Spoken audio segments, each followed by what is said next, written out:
Welcome!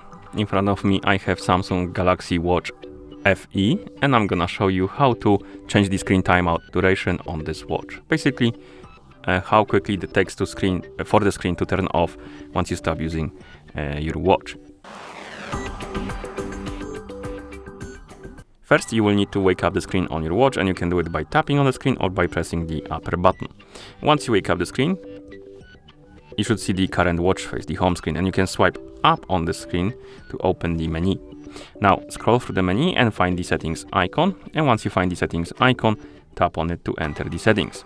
In settings, find the option called display, and once you find it, select it, and here scroll down and find the option called screen timeout. Once you find it, tap on it, and here we have the list of durations, and we have 15 seconds, 30 seconds, and 1 minute. Select the one you like, for example 30 seconds, and then you can press the upper button to go back to watch face. And now it should take 30 seconds for the screen to turn off, so it's gonna take a while. We can wait, I guess.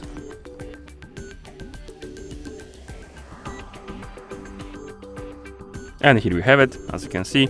So it's quite long, to be honest. And that's how you change the screen timeout duration on this watch. Thank you for watching. If you found this video helpful, please consider subscribing to our channel and leaving the like on the video.